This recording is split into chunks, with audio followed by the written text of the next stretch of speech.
and welcome to Through the Mist with me, your host, Dount. This is a Wordverse Day podcast where we look at the lore and try to understand how it all works. In this episode, we'll be looking at prophecy.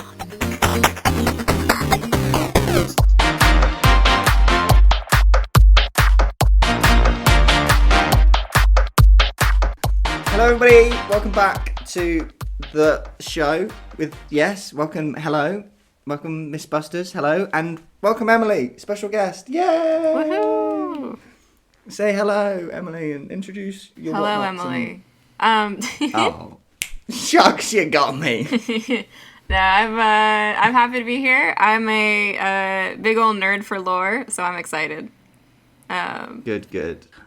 We have a little bit of housekeeping to do before we get into the episode. As always, last month, I watched way too much weekly content. Last month, I did an episode on the metals in the Wordverse, and I asked a question to the wonderful Miss Busters, and I put this question out over on Instagram, @_mist, and we got some wonderful replies, and that was, what magical metal would you prefer to have a weapon made out of? And we got an absolute slam dunk classic from Robert. Whatever helps me stab real good. And I think, in all honesty, that is probably all it needs to be. Mm. And then we also got a little bit of a wild ride from Darian, as I think thoughts came to her as she was writing it. Signet Iron, because I'm sure gold and celestial bonds will certainly clash for my complementary colours. Because, Darian's a goth girly. Well, do you know the lore of the seasons of colors? Oh no, I don't want to. Actually, I did watch a video on that. I can't remember why. Oh, because they were talking about Scooby-Doo characters. That's why I watched it. Because there's that dumb joke in the Scooby-Doo film that pink's not even an autumn colour. Being a true winter means, silver just goes better. You're more silver than gold. And then Darian goes on to say, it all kills gods and monsters the same in the end. And then I feel like she basically didn't know it and suddenly went, oh, well, what about this? Halfway through writing, because the third message was a chain. It was a chain, Darian. It was a chain. Okay, but Celestial Bonds didn't hurt Rachel Elizabeth Dare at Hoover Dam because she's mortal. But now she's hosting the Oracle of Delphi. Is she just vulnerable to its demigod, or is she still mortal? Will it still go through her, but cut the Oracle? Or is this like Steven Universe rules, where the gem's weapons do half damage on Steven? And I don't know. Honestly, it's a really good question. It is, but if you had it as a guess, Emily, what would you say happens?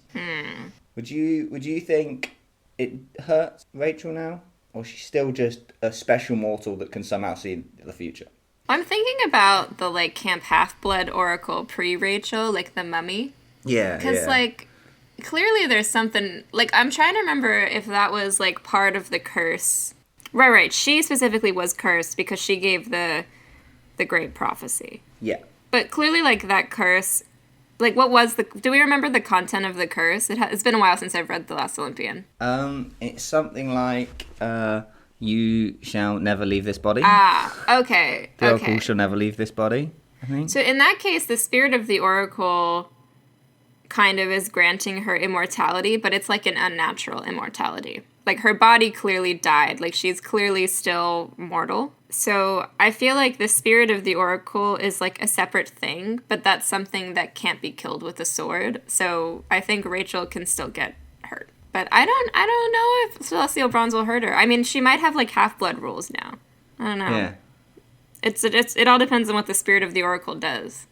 Yeah. I think that one's going to have to be, let's see what Rick does if he ever does decide to have Rachel get hurt by a Celestial Bronze blade, because that would be weird if he does. That's just a weird thing for him to do, but who knows? I feel whatever happens in the books, I don't know. I think Rick, when he is world building, is very much I'm gonna do the rule that will make me have the best story type situation.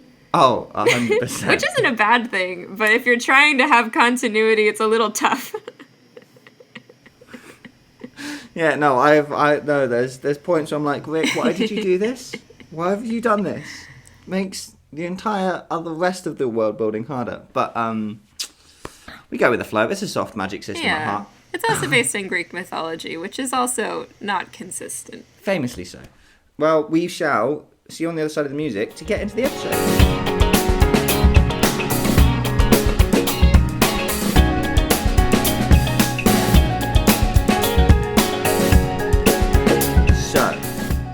What are we going to talk about right here, right now?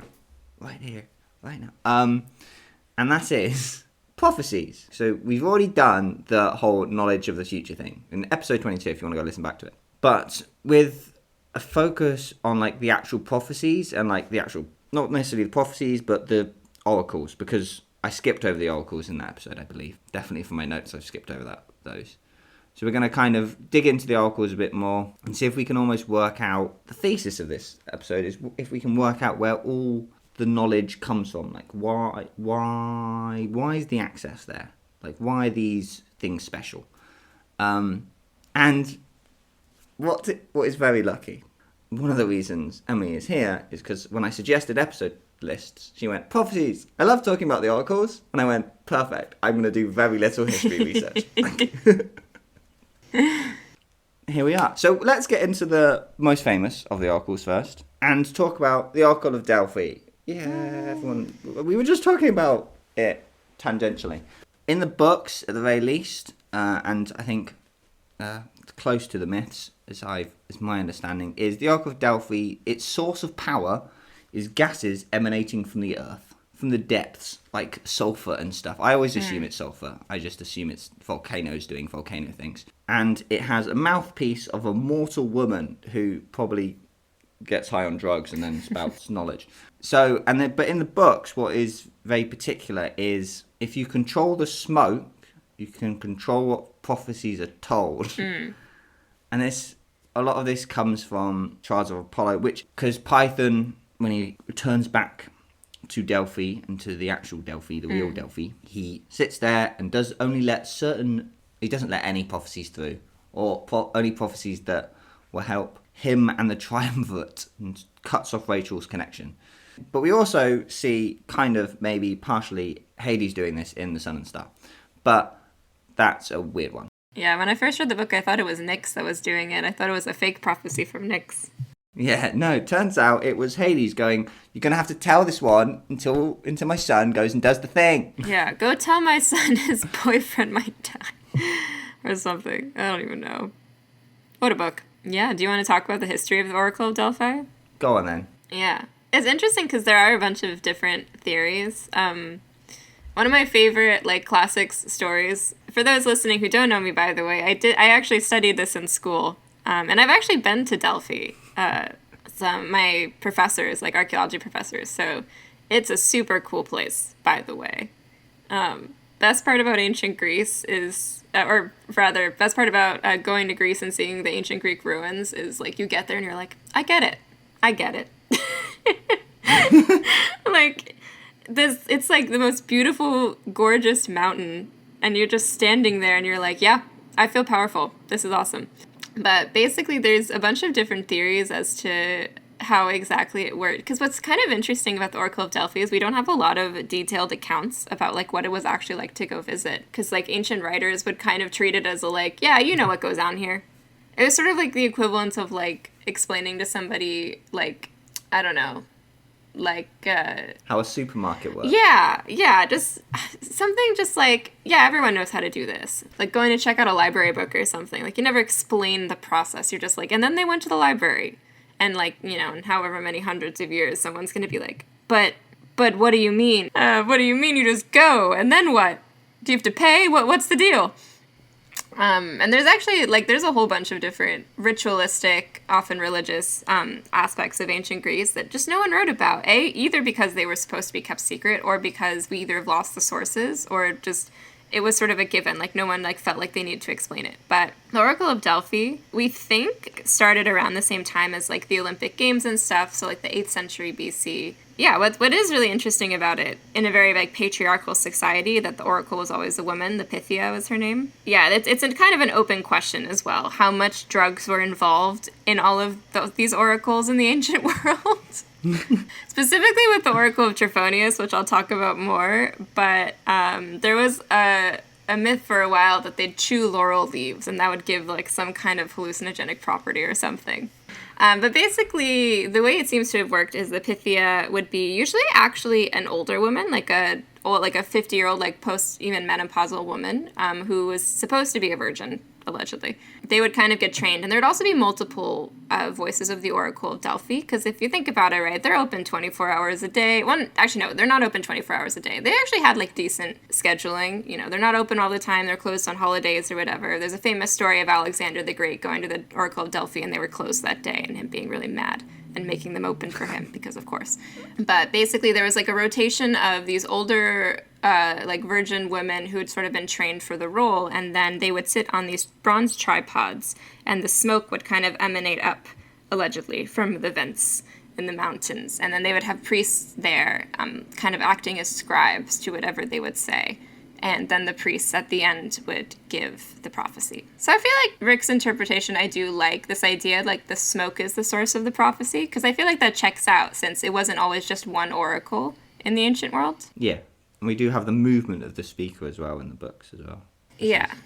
And also, the speaker is given, like, some amount of kind of, I guess, control over the prophecy in an interesting way that I think comes out a lot more. I mean, I think it's an open question whether the Pythia herself is in control of the prophecy, but I do think there is... Or it's the priest writing it down. Yeah, but there is, like, I don't know, I feel like there's a theme in these books of interpretation of prophecy being a very important piece of, like, how things actually shake out. So I feel like that does make sense. Another interesting, fun historical fact is, back in the day, I think a Persian king, I want to say there's a story where somebody was like, I want to test which of the Greek oracles is the most accurate. Because people have always been the same, right? So they were like, all right, let's figure this out. That sounds boss, that does. So he basically, like, sent messengers to all the different oracles and basically asked, we're not sure the exact question, or maybe we are, I don't remember. I think the question was something like, what am I eating for lunch on this date? You know, like, and they sent, like, envoys out to, like, you know, go to all of the oracles, and apparently then came up with a tier ranking of who was the most accurate, and Delphi came out on top. And then the Oracle of Trophonius was after Delphi, and then it was the Oracle of Dodona. Mate literally made the first ever tier list. He ranked. Got out his boxes, ranked them from S to S to D, went, okay, S to F, here we go. S tier, oh, God of Delphi, baby. It's true. It's so funny. I feel so bad for the envoy that had to go to the Oracle of Trophonius. Yeah, the Oracle of Delphi is powerful, though. If you go to the museum there right now, there's basically, like, the temple itself is... There were games, like Olympic-style games there every 4 years. So there's, like, fields and tracks and all of that to celebrate Apollo. Like, there's a lot more going on there than just the Oracle. Oracle's a central hub. It's going to attract people, innit? Like a transport, like a train station. Yeah. I mean, again, tourist traps are not new, but also a way when you're in the ancient world to show support, to get preferential treatment almost, if you will, to kind of buy your way into nicer prophecy was to give a lot of money, build buildings there. There are also designated treasuries for each city on the mountain. And so you would give great treasures. And that's why the museum at Delphi is actually pretty cool, because it's got a lot of the artifacts that were in these great treasuries. And people gave a lot of stuff, a lot of money to the Oracle to gain favor. Interesting.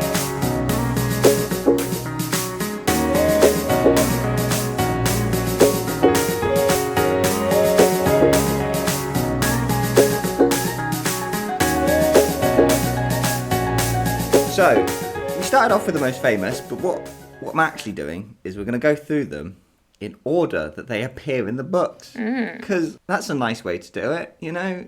I didn't have to work out a special order then. I could just literally just go... doop, doop, doop, doop, doop. So that means the next one is the Grove of Dodona. I'll be the book nerd once again. So the Grove of Dodona is trees. It is trees, grove, trees. That's the forest, you know? Ancient forest, whatnot. And they speak powerful things. And in the books... They all, like, have their own individual voices, but a prophecy is told and they all speak at one. And to help them speak at one, there are wind chimes that, I don't know, they're magic. They help focus the mind. They're all like, oh, let's look at this, look at this, look at this. They hear the wind chime. They're like, oh, wind chime. Oh, fun.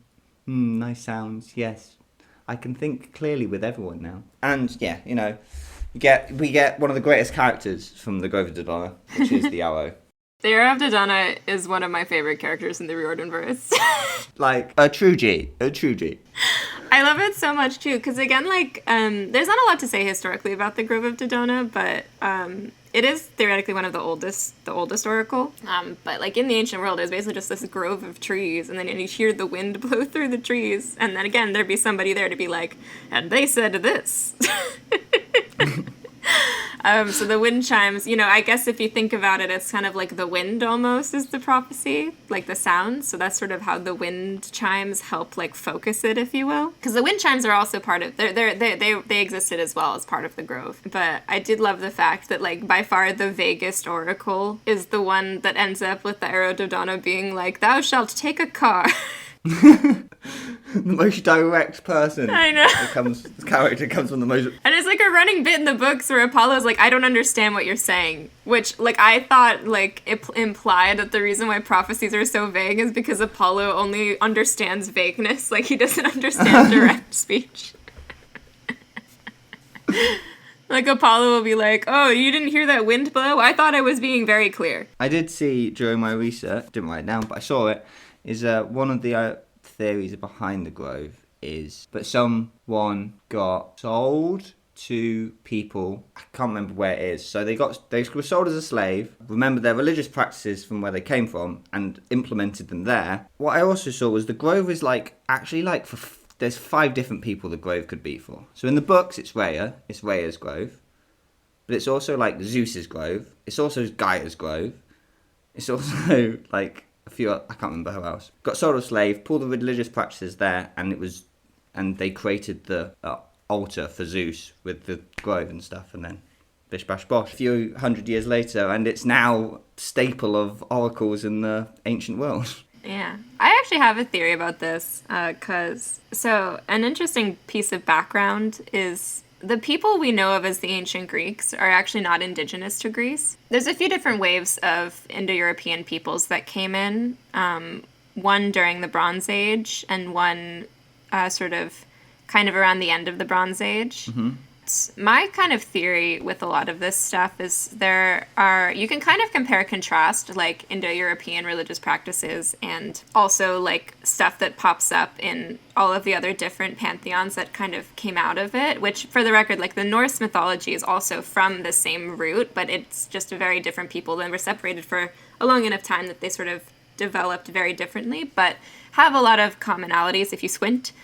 My theory is that the Grove of Dodona was probably an indigenous Greek religious site that sort of through the years kind of got adopted and then kind of taken over by the people we know of as the ancient Greeks, which is sort of why it kind of cycles through like this. They kind of attributed it first to like, oh, a Mother Earth or like the mother of the Titans. Like my super conspiracy theory is that the Titans are like the pantheon of like the indigenous peoples of Greece or the Minoans. And that's how that all gets reconciled. But I don't know. I have no evidence for that. That's just vibes. I sort of feel like the Grove of Dodona, like most likely was an oracle or at least a religious site pre-ancient Greeks. And that sort of got co-opted that way into their sort of system, which is why so much later it was dedicated to Zeus. Because, of course.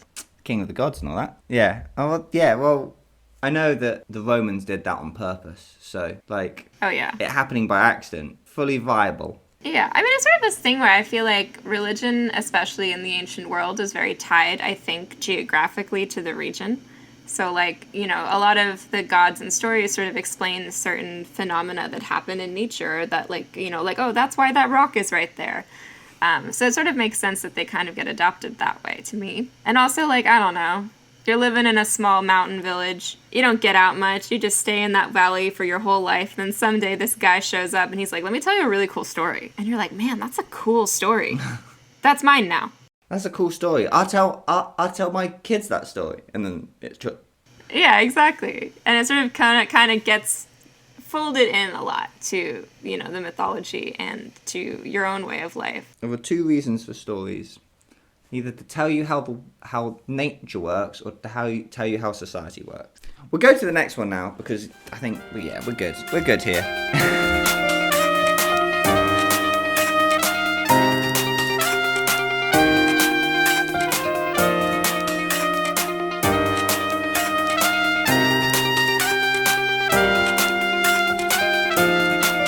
Okay, so you said this one earlier, and I have never actually said this out loud. And so, how do we pronounce this one? How do we say? I say Trophonius. Trophonius. See, I would have said, I don't know what I would have said because I haven't read it out loud, and it's got a lot of vowels, which makes my brain confused. So, the Owen research. We'll start with the Owen research and the book stuff. So, demigod Trophonius is the oracle? Is weird. I didn't quite work out if they were the oracle or if they were the keeper of the oracle, or somewhere between the two. I couldn't quite work that out. But it's a cave, and people go in the cave and they get frightened. They get scared so much that they come out absolutely mad. And they are, I don't know. They've gone a bit crazy. And then they sit in a chair of memory. I'm not pronouncing that one either. Yeah, it's a little strange. You do pronounce both the M and the N in that. Mnemosyne? Mnemosyne? The goddess of memory. Mnemosyne. The goddess of memory. That person, you sit in a chair, one of her chairs, and then a dude comes there, sits next to you, and listens to your ramblings as you remember what was told to you in the cave when you went mad. And then you have a prophecy. And it does follow something similar in the books. We get a very specific chair, and they do go in the cave, and there's the start of the thing where they drink the river waters and probably get high. and they do have to specifically sit on a chair. I tried to research the chair because the chair intrigued me. And it seems like it was just, in the ancient world, it was just a chair that happened to be a memory chair. Rather than Rick's books, it is a specific chair specifically made by memory. I think also, in the books, they were made from... it was either the books or the myths, but they were made from Dodona wood. I think it's the books. I'm not sure. In sort of historical, we actually have a great... there's this guy, Pausanias. He was basically like he was basically like a travel writer. And he sort of like went around and he would like give accounts to people like, oh, and I went here and this is what you can see there. And he would sort of describe all of these sites and he'd describe all of the rituals and stuff. Early form of blogging. Yeah, actually. So he actually famously went to a few of the different oracles. And so that's where we get a lot of our accounts of like how they all kind of worked and stuff. But he's going in I want to say 200 AD. So it's a little bit later, and it's sort of in the Roman world. Mm-hmm. So it's a little bit later than the truly ancient archaic practices. They don't know if he actually went to Delphi or if he just lied about it because apparently. So what's funny is a lot of archaeologists, if Pausanias wrote about a site, they'll use his text to help them find everything. Because he'll be and then on the left there's this building and then there's this building. So it's if they kind of start to get their lay of the land, they can actually use it to be oh, and then there should be this building and then this building over here. Let's see if we can find it. But with Delphi, everything was on the wrong side and just not quite right. And they were Pausanias, you liar. But he also described the whole ritual for getting into the Oracle of Trophonius. And this is my favorite, by the way, because it's so spooky. It's I didn't think the Dark Prophecy portrayed how scary it actually was to go to this thing. Because basically usually you'd pay someone to go for you. Nobody went to the Oracle of Trophonius if they could afford not to, because it was literally a euphemism for being so scared. You would say oh, that man looks like he just went to the Oracle of Trophonius instead of he looked terrified.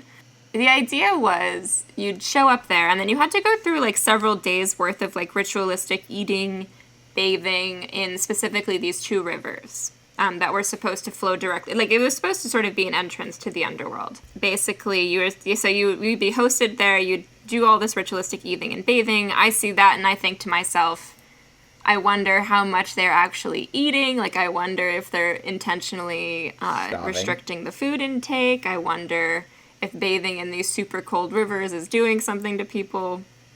And then basically when you were all prepared to go in, you would essentially go into the cave that you, as an ancient Greek, are like, this is an entrance to the underworld. They'd lock you in a cave overnight to go commune with the spirit of Trophonius. And you'd be in there all night, and then they'd pull you out of there, sit you down, and just write down your incoherent ramblings, and you'd get your prophecy. So what I'm understanding is they starved you, probably dehydrated you, maybe gave you some weird stuff. Yeah, there's possible... Drugs are... People have wondered. Put you in solitary confinement for the night. Yeah, in the dark, in a cave. Probably a cramped cave. There are probably like a bunch of different little caves that you would get stuck in. Yeah, in a lightless solitary confinement for the night. You wander around that place, probably, because that's humans are in want to know things. And then they drag you out, and you're like, I don't know what's just happened to me. And like, I can't emphasize enough also, like, you're not just a cave, the underworld. And you're supposed to get a ghost to come, the ghost of a dead hero is supposed to come out to, like, give you your prophecy. And I can tell you, if certain mind-altering substances were involved, and if you're expecting something, your brain will make it happen. And honestly, even just, like, fear and starvation is enough to get you into a mind-altered state. Yeah, because wild. It's an adventure. The chair itself, I don't think, from what I gather, isn't like necessarily that important in history. Like it could be, I could be wrong, but my understanding is what was considered a lot more important were like the purification rituals beforehand. So like the river parts. But again, there's supposed to be the actual Lethe and was it the Forgetting River and something else. But those were supposed to theoretically be like offshoots of the rivers of the underworld. But it's a good time. That sounds absolutely disgusting, mate. That's disgusting. Disgusting. But it's kind of interesting, though, because it's like then you, the person who experienced it, like the envoys are the ones that get sat in the chair and like have their stuff interpreted. Yeah. It's what I find weird about that one is that usually it was someone else going through the whole thing to get a prophecy for a different person. It's like, how do they know what person that prophecy... Like, yeah. I mean, capitalism. You will believe what you... Like, if you're in the world, you're not going to question it. But now, future people's Owen is going, huh. Okay. I feel like that's like plausible deniability, though, right? You're like, oh, this probably didn't come true. Oh, it must have been picking up the vibes of your envoy and not you. Most of the famous oracle stories come from the Oracle of Delphi. And what's also kind of interesting about them, which is something I'll talk about, I think, because it's part of my theory with the Percy Jackson books. Most of the famous prophecies are the ones that are like there was a famous one where this Greek king was going to go off to fight, I think, the Persians at some point. And he went in and he said, what's going to happen if I go fight them? And the oracle said, if you go fight him, a great empire will fall, which the king interpreted to mean the Persian empire will fall, but then it turned out like he got defeated. So it was like this, they were going to be right either way, you know? And unless it ended up in a draw, they're going to be right. Yeah. So it's interesting where like the politics and the oracles come into play as well, because this is the thing. It's like these aren't sort of like, these aren't myth. These places aren't myths. Like, people use these places all the time.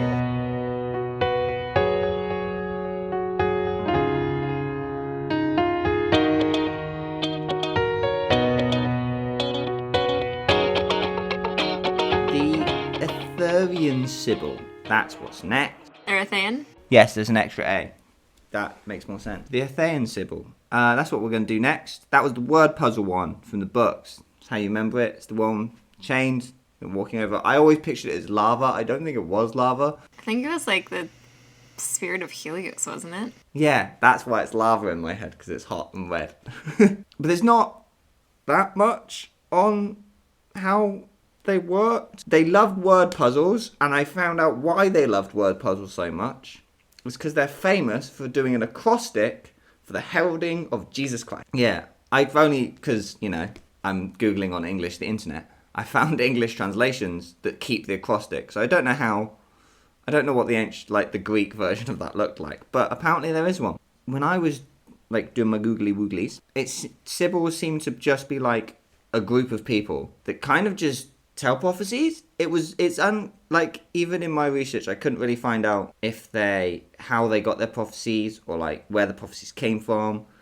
It was just like Apollo's prophecy people. In the books, it's this one person. They begin with a H, and I can't remember the name because I didn't write it down. They do have a myth about them, hence why Rick used them. But as a place, it wasn't just a single person. It was like a group of people, and they would all write prophecies, hand them out, I guess. And apparently might have done it with leaves, written stuff on leaves, and the leaves blew, and that was the prophecy. And make acrostics. Yeah, the Sibyls are weird. Leaves. They wrote stuff on leaves, and the wind did things again. It's the wind again. It's the wind again. Yeah. I think it's interesting, like, the Roman Sibyls are a lot more, like, word space. There's a lot more, like, of an emphasis on, like, writing things down and having them sort of all kept in temples and stuff, if I remember correctly. Every time I was looking this up, I would always come across the word Sibyl comes from blah and blah. According to Wiktionary, it comes from the Greek word siobola, which is the Doric version of the word theoboule, which theo is God, and boule means, like, will, so will of the god. They are the writers of a god's will. The last of the ones we get from the book is the Cumaean Sibyl, and they are the one that wrote the books, the 9 books, and then burnt 6 of them. And the Romans loved them because they were based in roughly what is now Naples, which is Italy, for those that don't know their geography. Yeah, it's interesting the cultural crossover, because there actually were a lot of Greek colonies, specifically in the south of Italy and in Sicily. So that's interesting that they seem to have... A lot of the Roman loanwords, though, from Greek actually come through via the Etruscans, which are a different, probably indigenous Italian civilization, which is where we get the letter F from. Thanks, Etruscans. Thanks for that letter. Right then, so that's what we know. That's the information we gather from the books. There's like some history on them as well, because that's always fun. But what does that mean for the Voidenverse? We will talk about that next.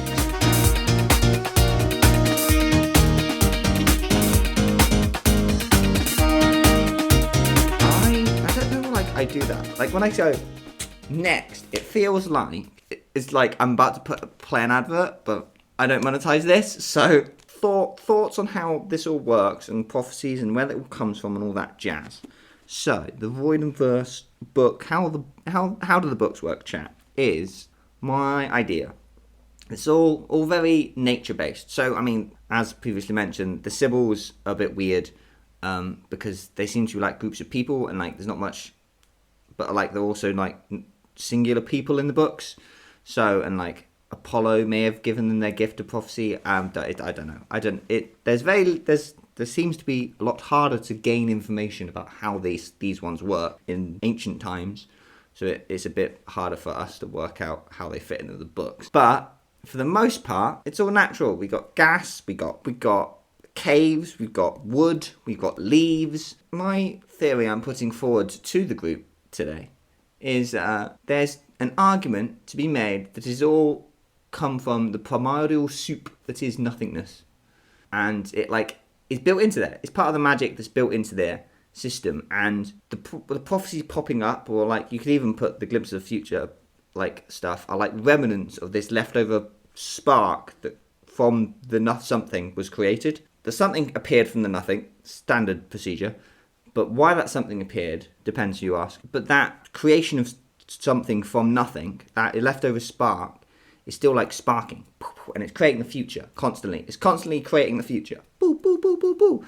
And you just get to these old places where there's a thin layer and like that spark residue is like coming up. Somehow like the spark creates the future and then like something's able to capture it before the spark is like actually made real and the future becomes the present.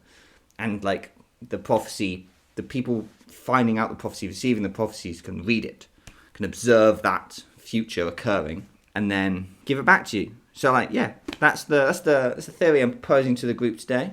How do we feel about that theory? Emily is the only one that can respond. How do you feel?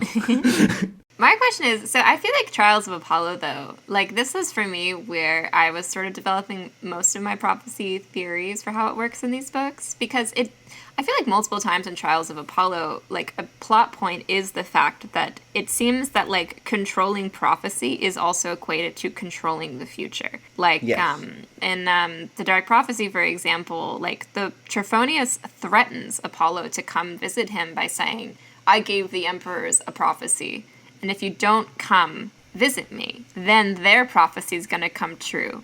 But if you do come visit me, I will give you a new prophecy that's implied, presumably, to be more favorable to Apollo." And there's also other moments where I think, like, again, this idea of, like, Python controlling prophecy is implied to have an impact where Python and, by extension, the emperors can control prophecy to be favorable to them. Yeah. No, you're not wrong. You're not wrong at all. It is heavily implied. As soon as a prophecy is told, that prophecy will occur. You can't get around it. That future is somehow fixed in some way. But at the same time, you could get a different prophecy. It's very much implied that like there is some form of destiny and like fixed destiny, fixed timeline, but also fluid timeline. Weird. But this also can connect to like what I was talking about before with the treasuries and stuff, where in the ancient world, though, a lot of people did sort of believe that if you gave if you gave a lot to these oracles, it would like bias things in your favor. When I was reading the books, so for the Python one, because I think that's a much more obvious that he was like, I'm going to only give prophecies that help these people and not give any other prophecies out. And if I give them prophecies, then we can try and shape the future that way. In my head, when I was reading that, it was almost I thought of it and then it's gone while I'm trying to explain myself. So all the prophecies are trying to constantly escape. All the futures are trying to happen. But when a prophecy is spoken, you can have multiple prophecies all saying same thing or different things, but they're always vague because vagueness allows for something to go wrong, but a prophecy still be true, like the guy you talked about with the war. I like the idea. I don't like the idea of there being a fixed destiny in the Voidverse, even though we've got Ragnarok. So that's a separate scenario. But you can keep delaying Ragnarok indefinitely until someone fails to delay it, and then it starts. So the prophecies are constantly trying to escape, but only if certain ones are told, it helps forge that path. But they could still fail in their task, but the prophecy could come true if you just think about how you heard the word. I think that was badly worded. I think that makes sense. Like, you're basically saying it's like, because I don't know, another interesting way to think about it for me was like, at some point time had to be established. Like in Greek mythology, like there's chaos first.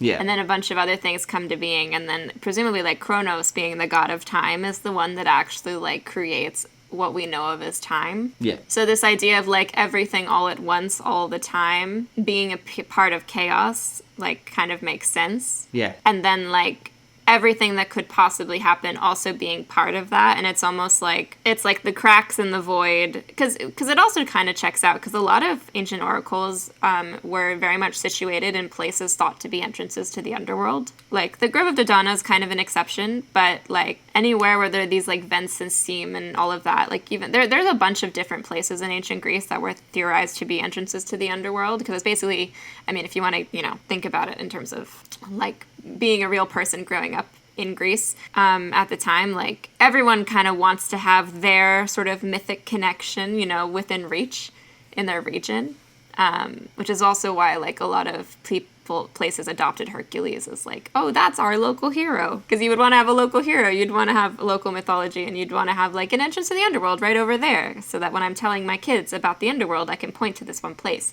And there are like the Oracle of Trophonius is the most famous, but there are also a bunch of other like dead hero smaller like local dead hero cults that were thought to be oracles in the ancient world. So it like checks out that like this idea of like where there are cracks in the void where chaos comes through. And then I think as well the Trials of Apollo, it supports this idea that once a prophecy is written, that is when something like it will come to pass. But it's like you can kind of pick and choose from all of these different realities that are all kind of happening all at once. Yeah, I mean, you can see it with the Great Prophecy. It's a good example with the three kids of the big three. Each one of them could be the instigator for that Great Prophecy.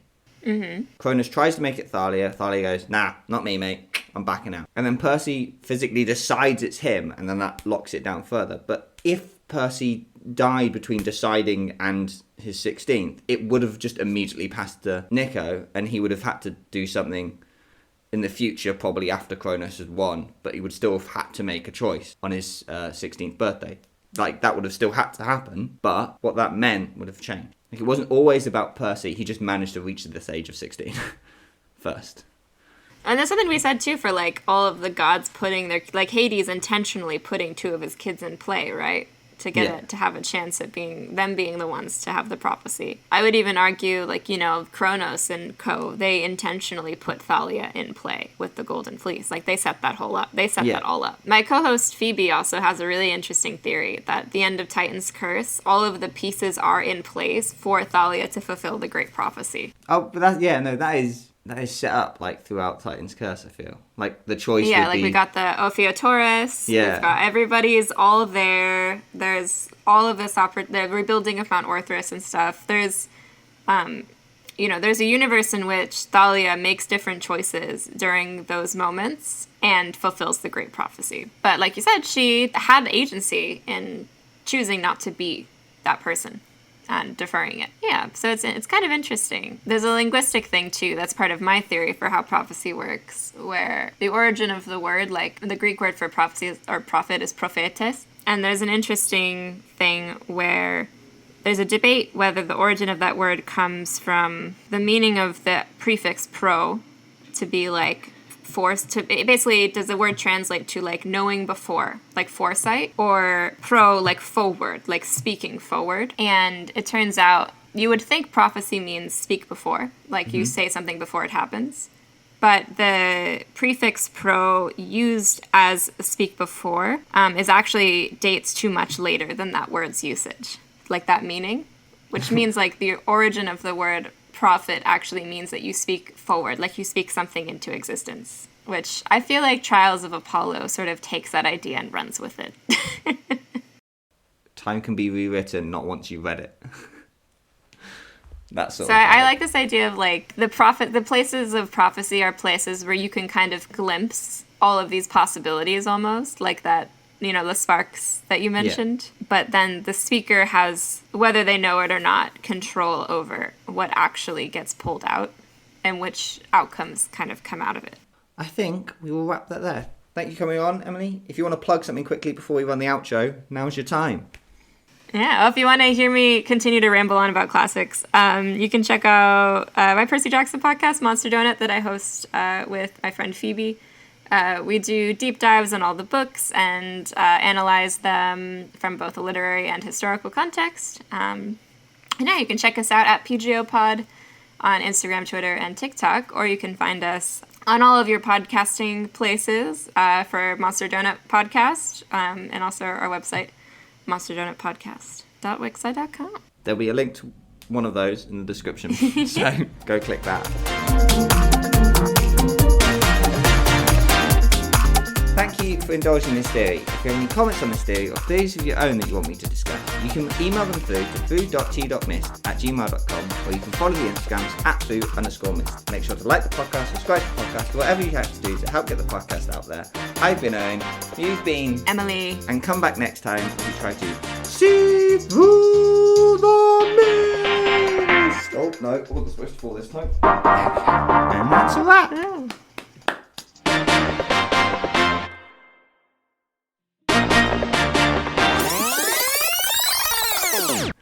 Hello and welcome to Through the Mist with me, your host Owen. This is a Voidinverse Theory podcast where we look at the lore and try to understand how it all works. In this episode, we'll be looking at... Damn it. And you left the call.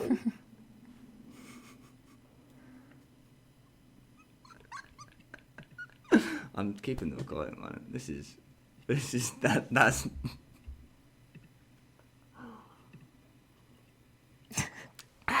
Sorry, I got a Discord notification and closed it reflexively and then was like, wait.